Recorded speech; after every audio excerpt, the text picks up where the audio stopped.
Hey guys, I am live. Sorry, that was a weird intro, but I'm a little bit hyped up on some coffee, and I know I'm like 7 minutes late, so I apologize. So I'm gonna just wait and see if everyone joins. Hey Kayreen, thank you so much for coming to all my lives. I appreciate you being here always. I love seeing you guys. There's like a few of you that are regular attenders of my lives, and I'm really it's just awesome to be able to chat and dig deeper, and I really love this. Hi Becca. Hi Rebecca. So I have a couple questions, while you guys kind of think of your questions. Obviously, you guys are always allowed to ask whatever questions you want. We're kind of just having a discussion. Obviously, nothing in this is ever medical advice. I know you guys know that. I really want you guys empowered with knowledge about your health, and then you guys always, it's always our responsibility to use common sense and to really do our own research and experiment, really. I mean, experimentation is really how we learn our bodies and learn what works for our bodies. I love how you said, my family knows this is my time. I try to keep it consistent so you guys can kind of plan your schedules around it, or at least set aside some time. But I did have two questions come into the DMs of women who this is just not in their time zone, and so they're either asleep or it's 10 o'clock at night for them. And so one question was, so there was a girl who said that she's been a vegan for 4 years, and she just recently started tying in animal products, which I'm really proud of her for, because a lot of people get really caught up in this really vegan movement or this vegan propaganda, which is just completely against our biology. We don't really do well on a plant-based diet, and we really do need more protein. And protein from plant foods, I mean, there is protein in plant foods, but extracting that protein is a totally different story. And so she said that she's tying in dairy specifically, and she's having a really hard time with digesting. And she said, I know this is kind of normal, like you said, but is there anything I could do to support my body? So you have to understand that when you're on a plant-based diet for a really long time, your stomach acid production is trash, meaning that you need protein to make stomach acid, and you need stomach acid to digest protein. So it's a very vicious cycle. It's kind of one of those things where if you don't use it, you lose it. And so usually when you tie in any type of animal products, you sometimes need to supplement hydrochloric acid with pepsin. Now, this is not again, you can do other things to boost stomach acid levels, like drink apple cider vinegar, take a little bit of baking soda between meals, which does neutralize stomach acid, which actually helps it come back even more powerful at meal times. But honestly, if your stomach acid is very, very low, HCl with pepsin is usually the best solution. And you can find hydrochloric acid with pepsin supplements. You want to make sure the hydrochloric acid has pepsin, and then you would want to probably perform the HCl challenge. So that's something that can be Googled. You're pretty much finding your HCl dosage. So you start with 1 at a protein-rich meal. If you get any burning, then at the next protein-rich meal, you try 2 pills. If you get any burning, then you know your dosage is 1. If you don't get any burning, you move up to 3. And then if you don't get any burning, you move up to 4. And then once you get burning, so let's say you get burning at 7, then you know your dosage is 6. And then eventually at 6, you'll probably get some burning, and then you move back down to 5, and then 4, and so on and so forth. And that's kind of how you build your hydrochloric acid up. And that can really help you actually get your hydrochloric acid levels up. And remember that hydrochloric acid is kind of that first line of defense in the digestive tract, but it does help you digest protein as well. And then some people that their bodies are not used to digesting animal fats have a problem with bioflow or pancreatic enzymes. And so sometimes experimenting with some ox bile or pancreatin, which is that pancreatic enzyme, or both, can also be marvelous for supporting digestive health. In my opinion, I prefer when somebody has dysbiosis and all these issues to really build up the own body systems rather than focus on killing this pathogen and killing this pathogen, which is usually, maybe effective 30% of the time. But when you actually build up stomach acid, for example, H. pylori can't grow there. Now, there are a lot of places that say H. pylori and taking stomach acid are contraindicated. It really depends on how long you've had the H. pylori infection, and if there's ulcers involved. Of course, you don't want to take any kind of acid when you have ulcers. You got to let those heal first. But it's kind of one of those things where, of course, always use your common sense and look into the things that I talk about. So I would look into hydrochloric acid with pepsin. Always make sure it has pepsin. ox bile, and pancreatin. Those are some things that I would think about or look into. Is taking turmeric daily for inflammation a good idea? So it's very interesting to me because, like I always try to break down fads scientifically, when we are bombarded with estrogens in our culture. Women with hormonal imbalances very rarely struggle with an estrogen deficiency and almost always struggle with a progesterone deficiency, which can cause estrogen to come up low in the blood. It does not mean that you don't have estrogen in your tissues. And estrogen is usually a driving factor in so many different issues hormonally: PMS, migraines, PMDD, like depression, anxiety before a cycle. Inflammation is one of them, and like weight loss resistance, insulin resistance, PCOS, endometriosis. Let's keep going down the line, right? And so when you already have this overproduction of estrogen, or this bombardment with estrogen, because we also get bombarded with estrogen in our hygiene products and in our water and in our food. Pesticides are estrogenic. We have so many estrogens, and phytoestrogens are something where people are like, well, that plant's just a little estrogenic. And I'm like, yeah, it is a little estrogenic, but you also have all these other estrogens bombarding your body. And so it's just like, you're just adding a few more drops to the pot and it's just already overflowing. And so turmeric is estrogenic, ladies. And I don't think it's a problem to cook with it or put a little fresh turmeric in your eggs or a little fresh turmeric in things. It's one thing to cook with it. It's another thing to take, 2,000 milligrams of it a day. It is slightly estrogenic, and if we're trying to really get our body out of that burden of estrogen, we really need to stop adding more things that are even phytoestrogenic. So that's my opinion on turmeric. I think it's fine to cook with. I don't think you should avoid it at all costs. You can't avoid everything in the world. It's not a big deal. It's just I wouldn't supplement with it. If I was gonna do some type of herb for inflammation, it would be ginger more than turmeric. But yeah, that's kind of my take on it. It can be helpful though. I'm not saying that it's not. I'm just saying that there are people who take supplements and say this has helped my joints, for example, so much. And I'm like, that's great. But then they're like, I'm bleeding 10 times harder. And I'm like, okay. So it's, maybe fixing or a band-aiding something. Band-aiding, I just made up that word. It's a band-aid on one issue, but then it's driving other issues, underlying imbalances. So again, it's one of those things where, okay, you take turmeric for a year, it helps with certain issues, and then all of a sudden your issues are back with a vengeance and they're a lot worse. So whenever we suppress one symptom, it's like that gopher game. You hit one symptom down and then 8 pop up another. It's the same thing. It's when you start pushing supplements or even restrictive diets to suppress symptoms, other symptoms will start popping up in their place until you actually get to the root of the issue. Why is inflammation occurring in the first place? Well, probably gut dysbiosis, probably liver issues, and probably toxin exposure. So what's in your environment, both internally and externally. Heavy metals are also another driver of inflammation. So that's something that we really want to avoid. Cooking with toxic metals as much as possible and getting heavy metals out of our water and things like that. My doctor told me to supplement CoQ10. What are your thoughts, and can I do something other than a supplement? CoQ10 is actually wonderful. It can be very helpful, but you don't have to take a supplement to get CoQ10. This is why I always tell my ladies to just do it. Just do grass-fed beef liver.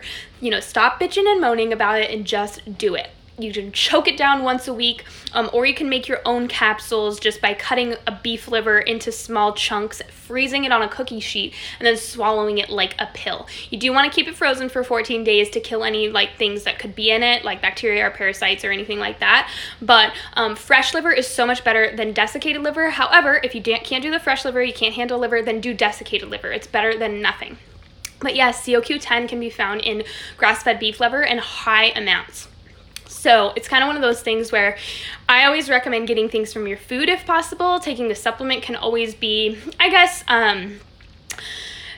it's just less superior than food-based. And then also remember that vitamin K deficiency can cause issues. So for example, vitamin K and CoQ10 can do almost the same things in the body. The body can make CoQ10, I believe, and the bacteria in your gut do make you vitamin K. However, if your bacteria is really imbalanced, sometimes the bacteria begins to dysregulate, and so you're not making enough vitamin K. So it's kind of one of those things where you don't have to supplement. If you want to supplement and you feel better, it's great. It's not a dangerous supplement. It can be beneficial in a lot of cases. And it's always good to listen to your doctor. So it's one of those things where you can always try it and see if it improves your labs and improves how you feel. But at the end of the day, you can also get it from your food, specifically beef organs like beef heart and beef liver. Can you please explain what to do if you use progesterone cream, but then your period arrives late? Do I wait 2 weeks until ovulation should arrive? Thank you. So when your period arrives late, you can do one of two things. So if you want to take your progesterone from day 14 to 28 and then stop your progesterone, it will bring on a period the next day. Remember, a sudden drop of progesterone is actually what brings on a bleed. That is how the body works. So it's it would be similar when the corpus luteum gets back absorbed into the body. That corpus luteum is that gland that makes you progesterone. The minute the corpus luteum starts to disintegrate and absorb into the body, then the sudden drop of progesterone will bring on that bleed. And so you can kind of mimic that by stopping your progesterone, and then the next day you'll bring on a bleed. That's one way you can do it, or you can just wait until you bleed and then use that as day one. Either one is fine.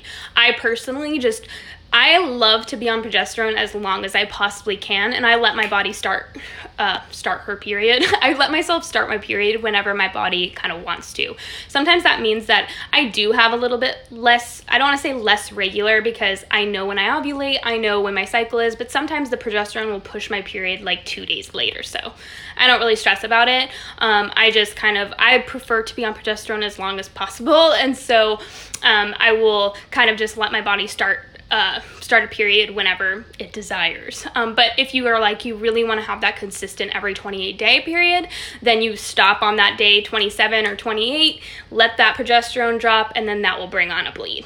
But remember that if you've had estrogen dominance for a long time, remember you're only supposed to have a very temporary period of estrogen dominance right before you ovulate. That estrogen spike is what actually brings on ovulation. That's the only time we should be estrogen dominant. And then once you ovulate, progesterone should be that dominant hormone. Many women are getting that spike of estrogen and it's staying high because the body's not detoxifying estrogen, and then progesterone is so low that progesterone does not be the dominant hormone that last half of the cycle. And so instead of having 2 days of estrogen dominance, women are having pretty much cycle by cycle is just constant estrogen dominance. That's a very scary place to be. And so a lot of women, when they realize it, because they come across my work or other work, they're like, oh my gosh, I need progesterone in the picture. And I'm like, yeah, ASAP. And so it can be therapeutic to keep your, really focused for the first couple months, getting your progesterone levels up that second half of the cycle. And that is a higher priority than worrying about if your period's a little later or, a little couple days late. It's just really good to get that estrogen finally in check and get your body some damn progesterone to keep inflammation in check, to keep estrogen in check, to keep androgens in check, to support your hair, skin, and nails, to support your thyroid. And if you've gone a long time with really this constant estrogen dominance, you've gone a long time without those benefits. So I hope that makes sense, but you can kind of play around with progesterone. Just remember that a sudden drop of progesterone is what's going to bring on a period or a bleed. Tips for always getting yeast infection symptoms immediately after period. Yeah, so that's right when your estrogen starts to rise, right? And so estrogen feeds yeast, and yeast loves Esty. I always say yeast and Esty are best friends. And when your estrogen is already kind of high because you didn't have enough progesterone from the luteal phase or you weren't detoxifying well, you kind of have I call an estrogen hangover in your menstrual, that first part of your menstrual cycle or when you're bleeding.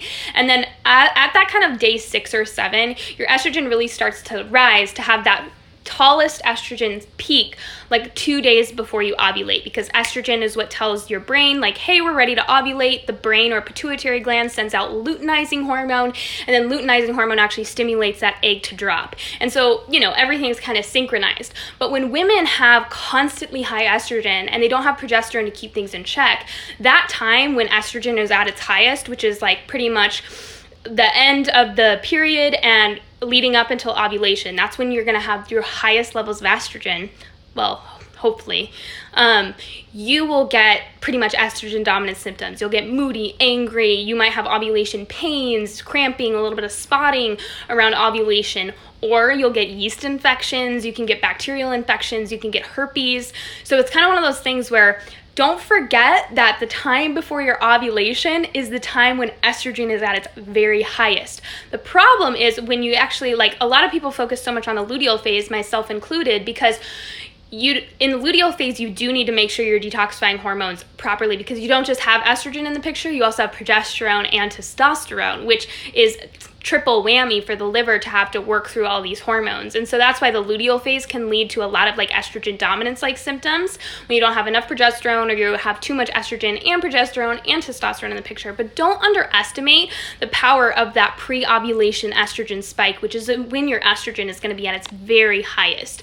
And so the goal would be to work on detoxifying estrogen from pretty much you really want to start working on it in your luteal phase. I bet this is kind of a luteal phase deficiency of progesterone, but you can really keep working on detoxification through your period and up until ovulation by eating like a raw carrot, drinking your chlorophyll lemonade, taking milk thistle, doing bitters, making sure bile is flowing, you can do beets or dandelion root tea. You can really focus on bile flow and liver health, and you'll see that there's you'll get a lot of benefit from that. And you'll see that like yeast infections included are going to greatly improve. My ND only has access to the 24-hour Dutch test. Is it worth it to do that one at all? I know the month-long one would show more, but just don't have it. Oh, you don't need to do the month-long one unless you have irregular cycles. So the cycle mapping Dutch test is mostly for people who don't know when they're ovulating, because really to get the best reading, I know a lot of people just go by Dutch's recommendations and say take it on day 19 to 22 of your cycle. That's only applicable if you ovulate on day 14. I always have my clients, if they're tracking ovulation, to actually time it 5 to 7 days after they ovulate, because that's when you're actually going to get your most accurate reading of progesterone. You can just, if you don't know when you ovulate, just kind of go by Dutch's recommendations of day 19 to 22 or 21, I think. But the thing is sometimes if you're not ovulating, and let's say you ovulate on day 19 and you take it on day 19, you're not going to have any progesterone. And so that doctor is going to look at it, or that practitioner, whoever you run it through, is going to look at it and say, oh, you have low progesterone. And they don't even ask, do you even know when you ovulated? And so for me, I try to time it properly so I get a truly accurate reading, but I normally run a 24-hour in my practice. I use 24-hour almost all the time, even if someone has an irregular cycle, as long as they're ovulating and they can track ovulation, and then they can take it 5 to 7 days after ovulation. I honestly prefer it just because it's so much less complicated. It's really, the monthly one, the cycle mapping test, is awesome. It tells you great information. It's just a little complicated, and we kind of live in a real life. I think I missed a question. It's in the back of my mind. I don't know why. I missed Kayreen's. How often and when should I drink chlorophyll lemonade? Also alone with food. Honestly, it's better to get it in, if not at all. I usually say it's like your mid-afternoon elixir. So it's kind of your mid-afternoon pick-me-up. You do it kind of, in your mid-afternoon. But if that's your busiest time of the day, probably not the best time to do it, because it's going to go forgotten.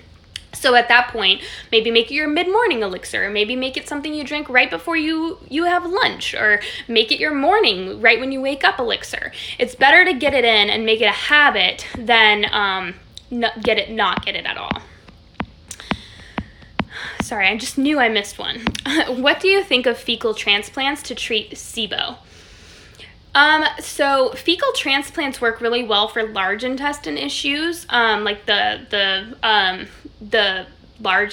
your large intestine or your colon. But SIBO is a different situation. Sometimes it can be helpful, but it's one of those things where you don't really want bacteria in the small intestine at all.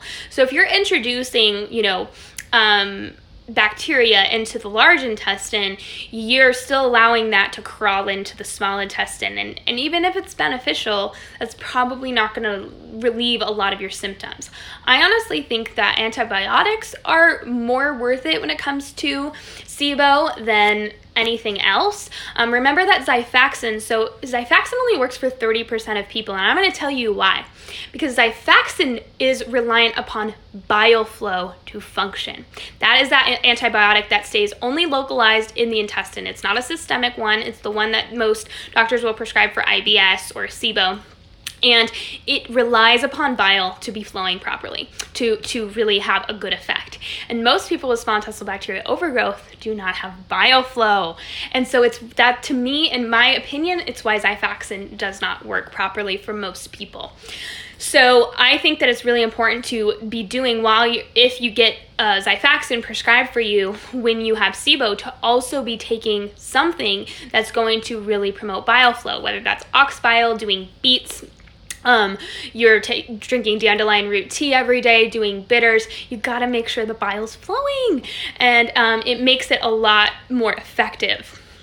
Honestly, I think that fecal transplants are kind of risky because the screening is good for fecal transplants. However, there are things that in the body that Western medicine and as humans, we don't understand yet. We just don't understand. And so there's like certain viral screenings that aren't done. It's like, what if someone has EBV and you get transferred, now you have Epstein-Barr virus, So for me, like, I do know that a lot of people do see benefit from a fecal transplant, but there are risks involved. And I have heard horror stories as well. Like, there are lots of, amazing stories, which is awesome, but there's also there's horror stories for sure. And you now are left with a virus that your immune system did not get ready to fight. Their body was their immunity had built up, they had antibodies against it, their body knew how to handle it, whereas yours, it's going to be a brand new situation. And so it's kind of one of those things where you kind of have to weigh the pros and cons. I think like maybe for something like Crohn's or colitis or, like things like that are a totally different story. But for SIBO, I don't see how a fecal transplant, I can see how it might help, but I really think the goal should be to get stomach acid production up so that you don't have bacteria coming in through the stomach, and then getting bile flow proper. Make sure that your migrating motor complex is working, meaning it's an energy issue. That's an energetic wave that should go through the small intestine. And when you have a very low metabolic function, that energetic wave isn't happening any longer. And then on the flip side, you got to make sure your ileocecal valve is closed, and you need to make sure so that like things aren't crawling up from the bottom. And then you want to make sure that you're not constipated at all. And then, all in all, it does take a kind of a systemic approach. And then once that's all being worked on, I think honestly, in my opinion, antibiotics can be very, very beneficial in that case. Once you kind of are setting the body up so it doesn't recur again. But there are like some natural ways. I know a lot of people like do allicin. Like I personally will do the herbal route first with my clients if they want to. But I've found that honestly, if you don't fix the body's systems, it's kind of like this losing battle. Like you're throwing allicin at it, allicin from garlic, you're throwing oregano at it, you're throwing grapefruit seed, you're throwing berberine, you're just throwing all these herbs at it, and the body doesn't really respond very well because it's not just the bacteria that's the problem. It's such a bigger issue than just the bacteria there. Your body would be able to take care of bacteria in the small intestine no problem if it was functioning properly. The migrating motor complex was working properly, stomach acid was high enough, you weren't constipated, and your ileocecal valve was closed. All those things would be able to keep themselves balanced. High pulse, 90 beats per minute, first thing in the morning upon waking. Should I be eating something before bed? Had severe ketonic hypoglycemia as a child. Interesting. I don't think 90 beats per minute is horrible. I think like optimal is between 75 and 90, as long as your pulses are reflective of that. But it's kind of, you also need to take your symptoms into account too. If you wake up feeling anxious or nauseous or not hungry or things like that, then you might need something before bed. I honestly think like women are really freaked out about eating carbohydrates before bed, but honestly, if you can do some carbs and fat before bed, it is amazing. You will watch how your morning stress response is so much better. You're waking up with better thyroid function. You're waking up with a much calmer, and more rested state of being. And so I personally do a bedtime snack 30 minutes to an hour before I go to bed, and I'll mix it up. I think it's best, like, especially when you're healing your metabolism, sometimes I don't practice what I preach, I'll be honest. So I always say, like, it's best to do carbs and fat if you're really focusing on blood sugar balance, like half a sweet potato and some grass-fed butter and cinnamon. I prefer fruit, honestly, so if you can do maybe like 2 tablespoons of homemade whipped cream, I just use a little sugar and a little vanilla and just some heavy whipping cream that's organic, and put it on some berries or some fruit. A cup of milk, your grandma knew where it was at. A cup of whole milk warmed up is very beneficial because it has that protein, carb, and fat that's going to keep you satisfied. But sometimes I'm in a rush or I don't want to really prepare something and I'm like, I just want to go to bed. And so I'll have like a cup of some just fruit juice. I'll do like some fresh squeezed OJ. I'll do some like organic grape juice, watermelon juice. All of those are kind of my favorite juices, and it can really, first of all, lower cortisol while you sleep, and then also have you wake up a lot more rested and in a lot better state. But it's kind of like relative. I mean, your 90 beats per minute is not horrible. There are women that are waking up with like 120 beats per minute or 110, and that is horrible. That's high. 90 is kind of one of those things where you got to look at it in comparison with your temperature, and then over the course of your day, really it's important, if you're kind of wondering if your morning temp and pulse is normal for you, really it's important to take it 40 minutes after you eat as well. If you see that your temps and pulse drop after breakfast, there's a stress issue at play when you wake up. If you see that your temps and pulse rise after eating, then that means that that's a proper response, meaning that your meal energized the liver, which helps T4 to convert to T3 and is upping your metabolism as you speak. So when you regularly see temps and pulse drop after breakfast, there's a stress issue right when you wake up. But if you see that everything's raising relative to your morning pulse and temp, then you're usually okay. So, sorry, I didn't want to make that confusing. I just made yesterday I'm like working on that part of Fully Nourished, and so I made like a whole video on it, and it's like fresh in my brain. I can't find research on this. Opinion on orthopedic screws. I have one in my foot. Should I be concerned about heavy metals and inflammation from my screw? It's kind of one of those things where we have to step back and use our common sense. Now, we have to also understand that Western medicine comes into play in amazing ways for really serious injuries and traumatic events. I think that we should acknowledge that. For chronic issues, not so much, right? And so anything implanted into the body is definitely going to be stressful. We have to be honest here. Now, in your foot is probably a lot less stressful than maybe like implants next to your heart, like your vital organs, but it can still be an issue. And, metal, anything implanted into the body that's metal can be an issue. Now, obviously, there's not going to be a lot of research on that, because if there was, a lot of surgeons would have to relearn their whole process, right? There would have to be a lot of things that change if we acknowledge that implants could be, or like orthopedic screws and metal implanted underneath in the body is an issue. But on the flip side, it's kind of one of those things where, is obsessing about it and worrying about it gonna make you more stressed? And what is the alternative option? Is there another option? I'm sure you've already gotten the surgery done, you've already got the screw in place. It's like, is there another option for you? So it's kind of one of those things where I wouldn't worry too much about it. There's not a lot of research on it, so I can't really tell you directly like what exactly the problem is, because really it's hard to know how the body's responding. But I guess in as an idea, I'm like, well, anything implanted in the body that's foreign is going to be semi-inflammatory or it's just going to cause an immune response. The body doesn't like that. It's like a foreign invader. But I'm not exactly sure what it could cause, honestly. I have to, really look into that. And like you said, it's very hard to find information. But I'm going to write it down right now because I think that's really interesting. And whenever you guys ask questions that I'm like, I'm not sure, I'm going to find out for sure. Because I like to be able to know that too. But thank you for the question. In your experience, how long typically does it take for a woman to heal her hormones after quitting birth control? And will your period be the same as before? That's a good question. So it really depends on how you go about it, honestly. Some women don't heal for 10 years because they didn't really understand what they were doing when they quit. They didn't understand what was happening to their body while they were on it. And it really just kind of depends. So, in my experience, if you're doing everything correctly, meaning that you're getting the nutrients in your body, you're really working on detoxifying estrogen, which is honestly the biggest thing. It really depends also on how many fat cells you have. So like some women that are overweight store a lot more estrogen in their tissues than women that are at a healthy weight.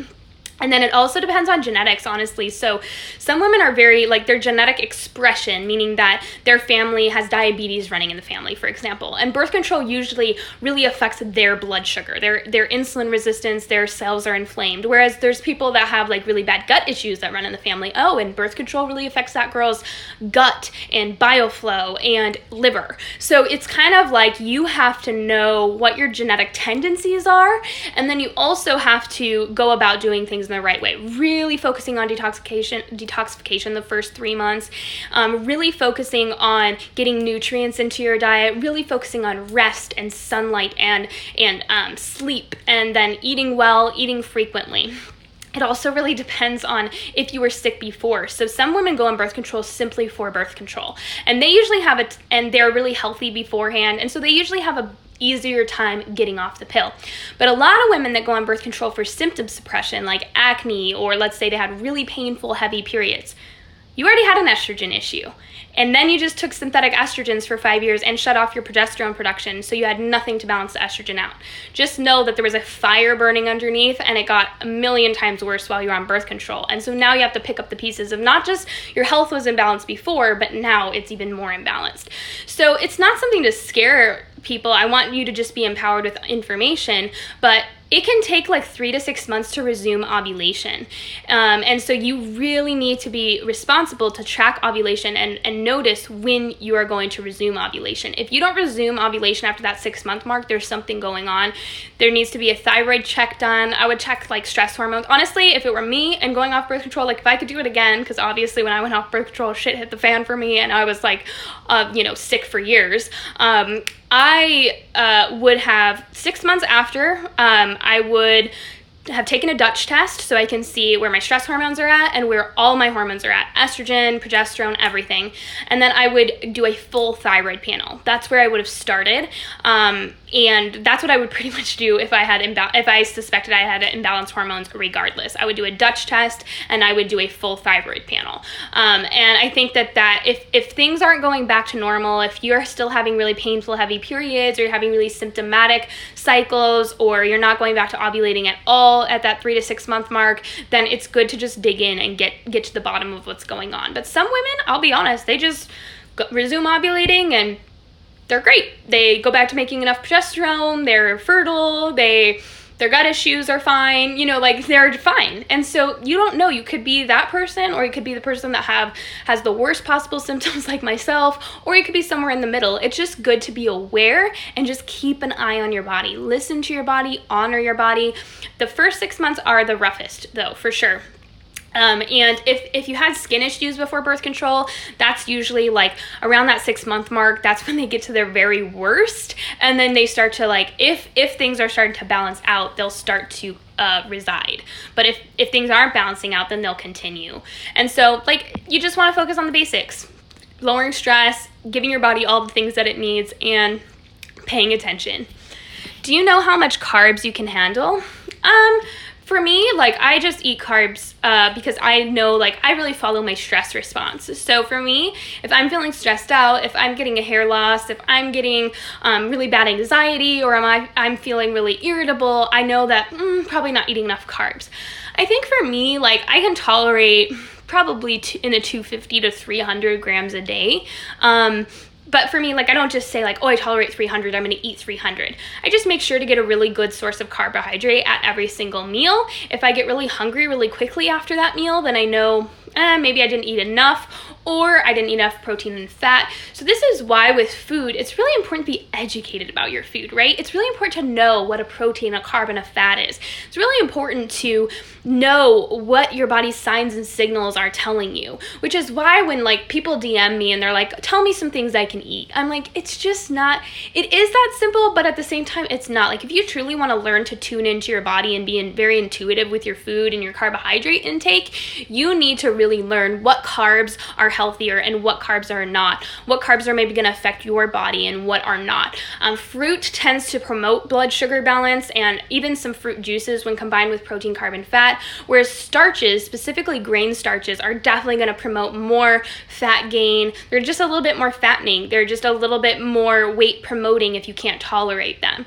And so it's like one of those things where it's not just about how many I tolerate, but it's like, where are my sources coming from? Are they coming from roots and fruits? I can tolerate a lot more roots and fruits than I can tolerate, like, sourdough bread or oatmeal or rice. Those are going to spike my blood sugar like crazy if I eat too many of them. So just kind of one of those things where it doesn't really matter how many carbs I tolerate at the end of the day. It really matters about understanding your body and understanding how many carbs you tolerate by tracking your metabolic markers, temperature, and pulse, checking in with your blood sugar every so often, especially if you have polycystic ovarian syndrome. You need to understand if you're clearing that sugar. And in relationship to those metabolic markers. So if you're not getting good, like your food is not raising your temperature, but your blood glucose is fine, then you're clearing that blood glucose into your fat cells because your body's not burning it. So where is it going? Well, that blood glucose is probably being let directly into the fat cell. And so at that point, you're like, okay, I gotta cool down the carbs a little bit. I gotta figure out what my body needs. Do I need more sleep? Do I need more sunlight? Do I need to do a little bit more weightlifting or move a little bit? Am I too sedentary? Am I drinking too much water or drinking too little water? Am I getting enough minerals? Like, there's so many things that could be affecting how your carbs are being used. And so it's very important to understand that when you start to, figure out your carb tolerance, because that's how you truly find your carb tolerance, is knowing your body intimately, which is why I'm coming out with Fully Nourished, because I want you guys to be able to be empowered about your body and your food and know how to exactly know if a food is working for you. It doesn't have to be rocket science, but you need to know the right things. And I think right now the health and wellness community is so freaking confusing. I just look all over Instagram and I can't even, right now there's days where I can't even handle scrolling through Instagram because the amount of bullshit that is being spewed out of people's mouth, or I should say keyboards, drives me literally insane sometimes. I'm like, oh my gosh, I wish these people weren't allowed on Instagram or to have a public platform. It's ridiculous. Is it important to measure your temperature at the same exact time every single day? I don't obsess about numbers. I don't obsess about things ever, and I encourage you not to either. It is good to kind of around the same time track your patterns, but it's better to do it so for example, upon waking. Well, what if one day you wake up at 7 and one day you wake up at 6? It's better to do it upon waking than to obsess about the time. Same thing with your after breakfast reading. What if you eat breakfast one day at 7 a.m. and one day at 9 a.m.? You want to do it 40 minutes after breakfast. And then afternoon, I usually say around 1 to 3 p.m. You just want to kind of get something that's consistent, but it doesn't really matter the time. It more matters what the habits and patterns are before you take your temperature. Is androgenetic alopecia caused by insulin resistance? How can it be reversed? It's caused by a lot more than insulin resistance. It can be caused by blood glucose imbalances, low T3. It can be caused by low progesterone, high estrogen, lots of inflammation stemming from the gut. Those are usually the main things that are causing alopecia and hair loss, is going to be inflammation, specifically stemming from the gut and the liver, poor liver health, like I just said, high estrogen in relationship to progesterone. And remember, progesterone also blocks androgens. So so if you have high androgens and low progesterone, that's a huge issue. And then low T3 is very common in women with alopecia and PCOS. And so it's like insulin resistance is usually a effect of metabolic stress, not a cause. And so you have to see insulin resistance and blood sugar imbalances for what it is. It is stressful for the body, absolutely, but it's not the issue at hand. If you're just totally focused on insulin resistance and totally focused on blood sugar balance, you're really going to forget all of the things that are actually affecting how your cells respond to insulin, which is going to be how much stress you're under, how your liver's functioning, what's going on with the pathogens in your gut. I actually read this cool article yesterday that was saying how pathogens, because they don't just live in your gut, they can, once your gut starts leaking, they can get into your sinuses and they can get into your vagina, right? And so they need food and they eat blood glucose. And so they can actually secrete chemicals that make your body raise blood glucose and break itself down for fuel so that they have a source of food. So very regularly, if your blood glucose and your blood sugar is imbalanced, the insulin resistance is stemming from inflammation, inflammatory toxins that are inflaming the cell and causing the cell to not respond to insulin properly. And the high blood sugar can sometimes be caused by pathogens that are manipulating your blood sugar to make themselves food. That's how crazy it is. So this is why it's so important to focus on the metabolic balance, lowering stress, eating gut supportive foods so that you are seeing your gut or your whole digestive system improve. And if that is not enough, then it's time to do some serious gut work. That's why I'm coming out with Fully Nourished first, because I think it's foundational. However, if you still are struggling afterwards, it should greatly improve your insulin resistance and your blood sugar balance. However, if you're still seeing blood sugar dysregulation issues, there might be a more serious gut issue at hand, which is why my next program will be about how to actually like dig in and heal your gut. And I will do things very contrary to what a lot of people do. So, I'll teach you how to use things like horseradish and sodium acetate and things that are going to actually really truly heal and change the environment in your gut. What causes being super hungry a few days before period? I gave my body all the food it wanted and it felt awesome. Yes, because your metabolism raises when progesterone is in the picture. And so the last half of your cycle, you'll find you're a lot more hungry because your metabolism is working better. And so it's very important to eat. And it's so awesome that you felt better, right? Because your body's like telling you with hunger signals, hey, I need more fuel. And many of us women, we say, oh, no, I'm being a bad, naughty girl. And I'm like, no. Your cells are saying like, hey, we need some more fuel. That's all hunger means. So I'm so glad that you're eating more because your body is a lot more hungry during that time. When to start progesterone when your cycle isn't regular? I stopped using inositol and now my last 3 cycles, my period is late.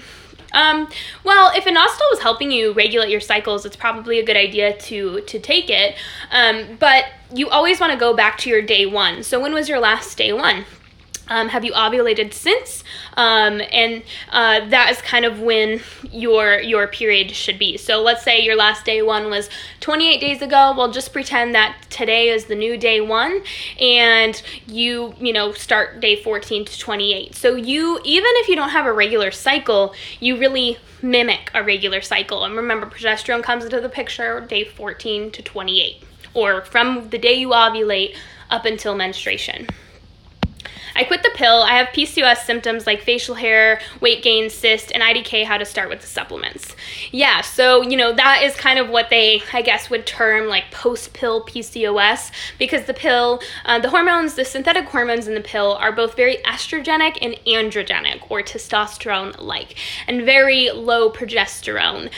They don't give you a lot of the benefits of progesterone. So it's kind of one of those things where you got to make sure you're eating really regularly. I would probably practice some serious food frequency, like eating every 3 hours, 4 hours max, making sure I'm getting enough sodium, enough potassium, lots of mineral-rich hydration. So don't overdrink water. That's my biggest tip for all women, is do not overdrink water.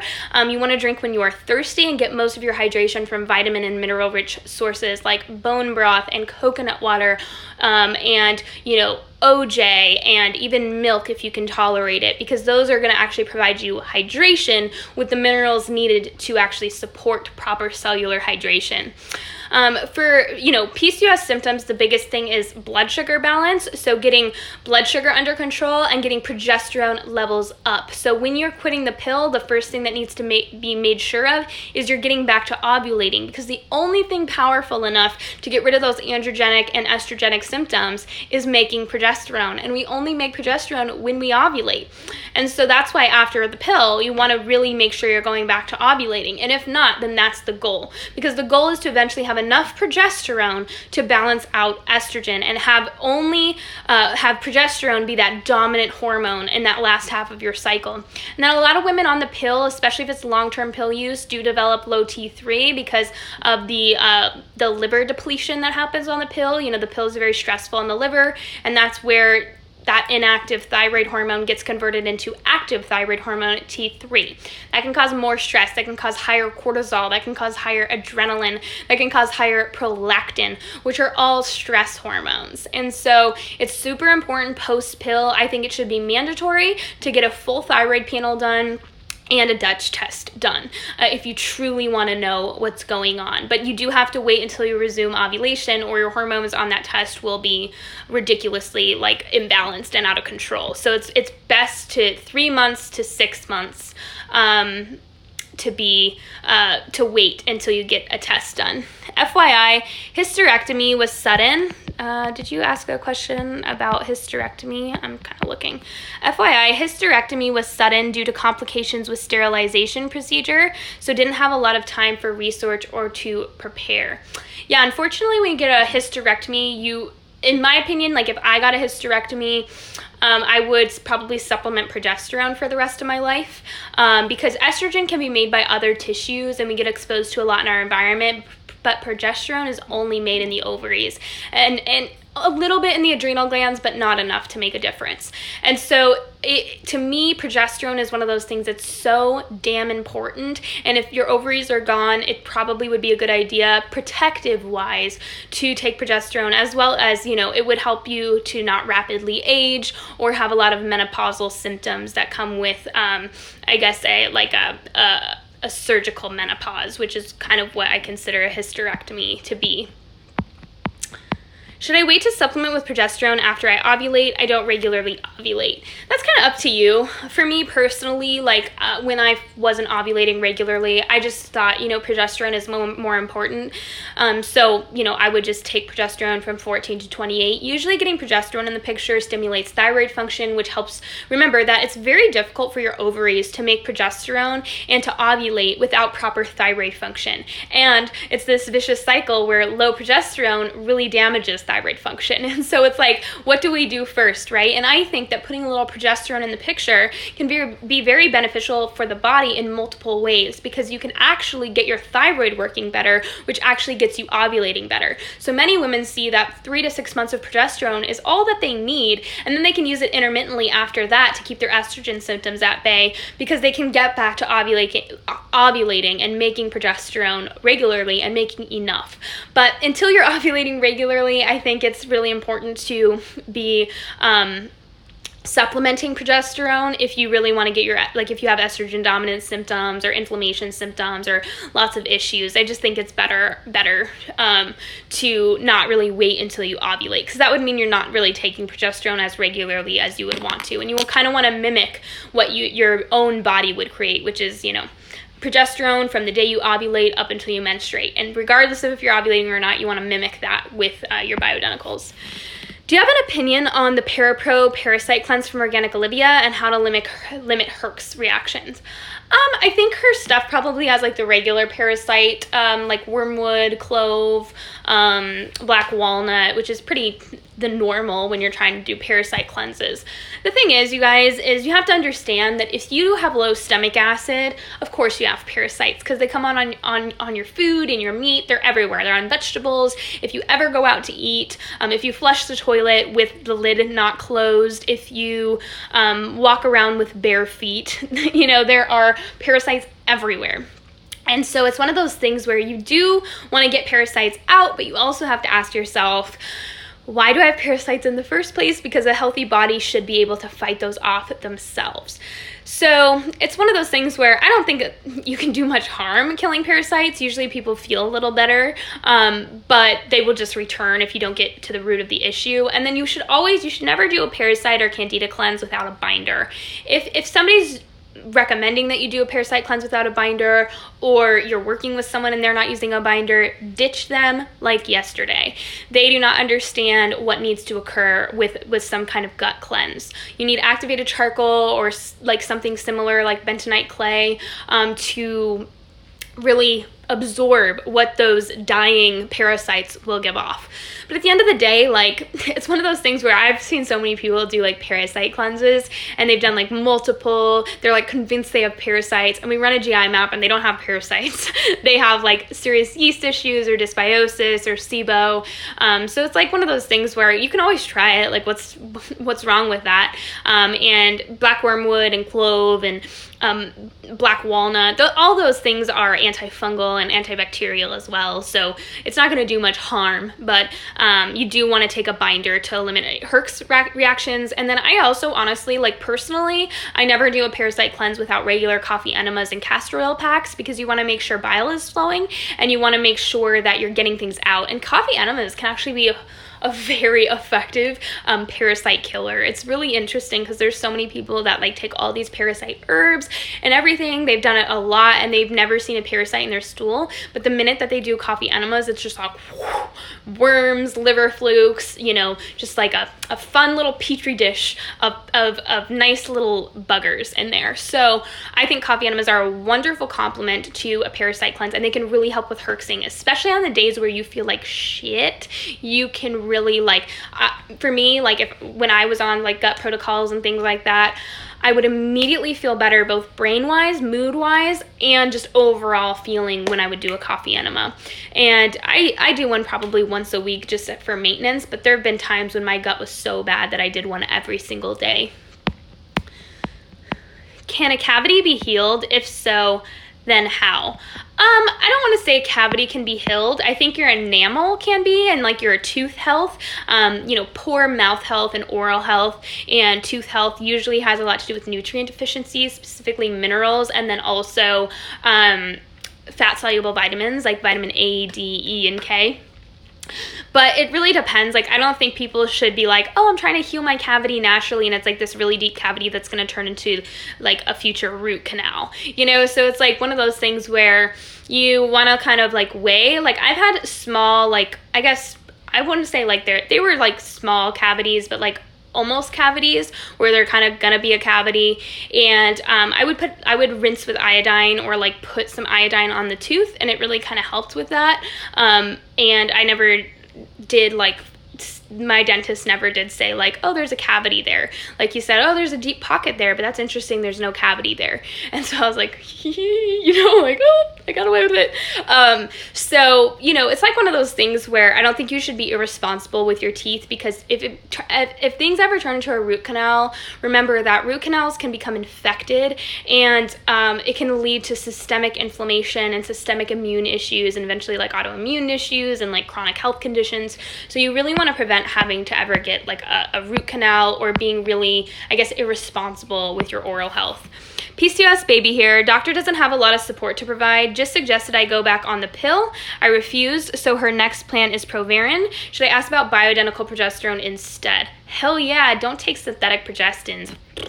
You want those real progesterones.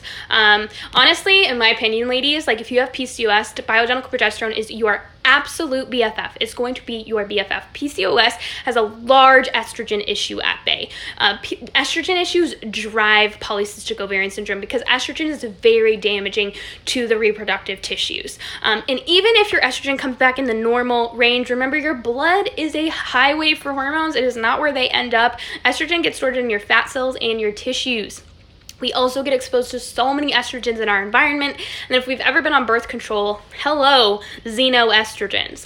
So it's one of those things where bioidentical progesterone can be so powerful for polycystic ovarian syndrome. I'm talking one of the most powerful things. But with caution, understand that when you implement progesterone and you have a lot of estrogen in your tissues, progesterone can mobilize estrogen. So a lot of women that start with bioidentical progesterone, they're like, ooh, give me all the progesterone. And they just start taking like a huge dose, and estrogen just starts pounding out of their body, and their livers can't handle it. And so they get like really sore breasts and like really moody. They start to get acne. They start to get like super bad BO. Those are all good signs, right? The estrogen's getting out of the body. However, if the body can't handle that estrogen, there's a problem. So you really want to support the liver if you're going to do bioidenticals. And then it's always good to start conservative. Good luck with your doctor acknowledging that progesterone is important. May the force be with you. I've had so many people that they like talk to their doctor about bioidentical progesterone, and they're like, that doesn't work, or like, oh, that's the same thing. And I'm like, no, it's not. Or like just like talking about how progesterone's only needed for pregnancy and that's the only thing it's important for. And I'm like, yeah, right. So good luck. I hope that they're open to it. Sometimes you have to get bioidentical progesterone if you're going to get prescribed. It's either the brand Prometrium, or you have to get it compounded in a compounding pharmacy. Do remember that you can get it over the counter too if like worst comes to worst and you're like, oh, hope is lost, my doctor won't help me. You can take your health into your own hands for sure with that one. Do you fresh squeeze your OJ? Is there a brand that you would recommend? Yeah, I fresh squeeze it most of the time, or I go to like my local health food store. I'm kind of spoiled on that one. They have a machine that like you push down the lever and it like pushes these oranges through the press, and it like fresh squeezes your orange juice for you. So that's kind of where I do my OJ, and I'll get it like every couple of days. But I will sometimes utilize like some pulp-free OJ once in a while from like Trader Joe's. They have like an unpasteurized one. It takes, like, to me, once you do fresh squeezed OJ, there's no going back. But you can also, like, there have been times where I would just buy a huge bulk pack of oranges at Costco, and it's almost the same price as if you were gonna buy your orange juice, and you just have one of those levers or one of those little squeezers that you can get at like Home Goods or on Amazon for like $2.99, and you can quickly press your own orange juice. So it's kind of one of those things where it can get expensive, and so it's like you kind of wanna, but you wanna look at it as a supplement, right? Like we would easily drop $50 on a bottle of pills, no problem, right? But we're like, oh my God, oranges are so expensive. And I'm like, just use it as a supplement and stop buying a bunch of bottles of pills. So yeah, you kind of have to figure out your one with your kind of, your jam with the OJ. But I find that once you kind of start doing fresh squeezed OJ, you really realize how soothing it is to the digestive tract and how it actually really does make a difference. Whereas sometimes like store-bought OJ is not as potent. Not sure if you've answered this before, but what do you suggest for yeast infections? I think I have one and it's been a week or so not sure. Yeah, so like remember that you need to acknowledge that yeast infections are usually an estrogen issue. They're also usually a dysbiosis in the gut issue. There's gut issues going on. There's immune system issues going on. You know, yeast shouldn't be allowed to grow in the vag. It just shouldn't, but it can because yeast loves warm, wet places. So for me, like if I have a yeast infection, I honestly will do, I try Thorne's undecylinic acid. I always have that on hand.